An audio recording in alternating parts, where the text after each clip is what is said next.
Hello friends, welcome to Kavish kitchen. இன்றைக்கி நம்ம வீடியோவில் என்ன பார்க்க போகிறோம் அப்படின்னா, சம்மருக்கு ரொம்ப சூப்பரான ஒரு ட்ரிங்க் தான் பார்க்க போகிறோம். பார்த்திங்கன்னா தர்பூசணி இருக்குல்ல, அதில் ஜூஸ் பண்ண போகிறோம். ஸோ இது பெரிய விஷயம்லாம் இல்லை. ஆனால் இன்றைக்கி தர்பூசணியோட பெனிஃபிட்ஸ் பார்க்க போகிறோம். ஸோ தர்பூசணியோட பெனிஃபிட்ஸ் பார்க்குறதுக்கு முன்னாடி ஜூஸ் சாப்பிட்டுட்டே பார்க்கலாம்ல. ஸோ அதுக்காக தான் ஃபஸ்ட் ஒரு ஜூஸ் பார்த்துடலாம். தர்பூசணி பழங்களில் உள்ள விதைகள் எல்லாத்தையுமே நீக்கிட்டு, அதில் உள்ள ஒயிட் கலரில் இருக்க விதைகள் நீக்கலைன்னா பிரச்சனை இல்லை. ஆனால் பிளாக் கலரில் உள்ள விதைகளை நீக்கிக்கோங்க. ஸோ அதை மட்டும் நீக்கிட்டு நம்ம மிக்ஸி ஜாரில் சேர்த்துட்டு தேவையான அளவுக்கு சுகர் சேர்த்துக்கலாம். சுகர் பார்த்தீங்கன்னா ஒவ்வொரு பழம் இனிப்பு அதிகமாக இருந்துச்சுன்னா கம்மியான சுகர் சேர்த்துக்கோங்க, இனிப்பு கம்மியாக இருந்துச்சுன்னா சுகர் அதிகமாக சேர்த்துக்கோங்க. சுகர் சேர்க்காமலும் சாப்பிடலாம், ஒன்றும் ப்ராப்ளம் கிடையாது.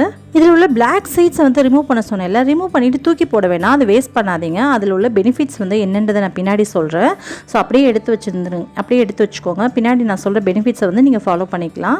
இப்போ இதில் சுகர் சேர்த்துட்டு இதில் தண்ணி எதுவுமே சேர்க்க வேணாம், ஏன்னா இதில் இருக்க தண்ணியே போதுமானது. இப்போது இதை ஒரு மூடி போட்டு மூடிட்டு நல்லா பிளெண்ட் பண்ணிட்டு வந்துடலாம். எப்படி இருக்குது பாருங்கள், ஜூஸ் ரெடி ஆயிடுச்சு. இது கூட நீங்கள் வேணும்னா உங்களுக்கு விருப்பத்துக்கேற்ப ரோஸ் சிரப் இருக்கலாம், அது சேர்த்துக்கலாம்.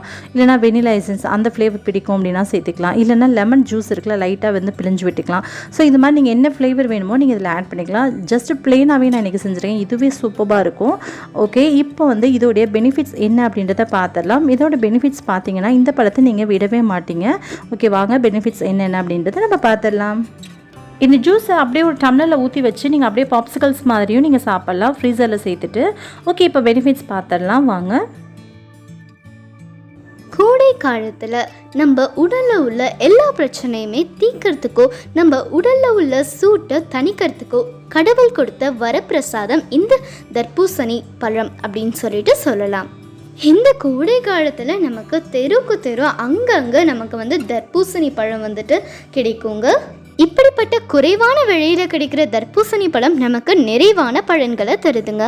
இந்த பழம் கொடுக்கிற எண்ணற்ற பலன்களை இப்போ நம்ம பார்க்கலாம். இந்த தர்பூசணி பழத்தில் 90% அளவுக்கு நீர் அதிகமாக இருக்கு.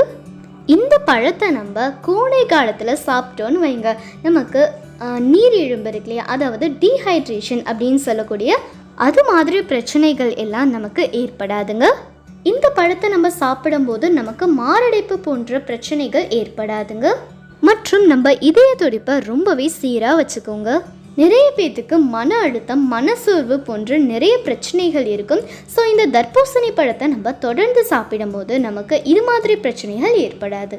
அதோட மனநிலையும் ரொம்பவே அமைதியாக இருக்கும். தர்பூசணி பழம் நம்ம சாப்பிட்டு வரும்போது அதில் உள்ள லைகோபின் நம்ம எலும்பை பாதுகாக்கும் மற்றும் எலும்பு நோயான ஆஸ்ட்ரியோபோரோசிஸ் ஏற்படாமல் தடுக்கும். ஒரு சிலருக்கு சிறுநீரகத்தில் கல் இருக்கும்னு சொல்லுவாங்க. ஸோ அதுக்கு இந்த தர்பூசணியோட விதைகளை ஒரு ஸ்பூன் எடுத்து மிக்ஸி ஜாரில் சேர்த்து நல்லா அரைச்சி எடுத்துட்டு அதில் கூடவே கொஞ்சமாக சுடு தண்ணி சேர்த்து நல்லா ஆறின பிறகு நம்ம அதை குடித்து வர நமக்கு சிறுநீரகத்தில் கல் இருக்க பிரச்சனை ஏற்படாது. இந்த தர்பூசணி பழத்தில் விட்டமின் சி இருக்கிறதுனால நோய் எதிர்ப்பு சக்தி அதிகமாகும். முக்கியமாக காயத்துக்கு ஒரு மிகப்பெரிய மருந்தாகவே இருக்கும். அதனால் நமக்கு காயங்கள் ஏற்படும் போது இந்த தர்பூசணியை வாங்கி சாப்பிடுங்க, கூடிய சீக்கிரமே குணமாகிடும். இந்த பழத்தில் நீர் எந்த அளவு அதிகமாக இருக்கோ அதே அளவு நார்ச்சத்தும் இதில் அதிகமாக இருக்குது. இந்த வீடியோ பார்த்துட்டு எல்லாருமே தர்பூசணி பழத்தில் எவ்வளவு பலன்கள் இருக்கா அப்படின்னு சொல்லிட்டு நினைப்பீங்க. இன்னையிலிருந்து நானும் நிறைய தர்பூசணி பழங்களை சாப்பிட போகிறேன் அப்படின்னு சொல்லிட்டு நினைக்கிறீங்களா? அது தவறு. ஏன்னா இந்த தர்பூசணி பழத்தை நம்ம அளவுக்கு அதிகமாக சாப்பிடும்போது நமக்கு வயிற்றுப்போக்கு பிரச்சனை ஏற்படும். அப்போ இந்த பழத்தை சாப்பிட வேண்டாமா அப்படின்னு கேட்பீங்க. தாராளமாக சாப்பிடலாம், அளவுக்கு அதிகமாக சாப்பிடக்கூடாது. எந்த பொருளாக இருந்தாலும் அளவுக்கு அதிகமாக சாப்பிடக்கூடாது. அளவுக்கு மிஞ்சினால் அமிர்தமும் நஞ்சு. சாப்பிடலாம், அளவுக்கு அதிகமாக சாப்பிடக்கூடாது. சரி, அதை விடுங்க.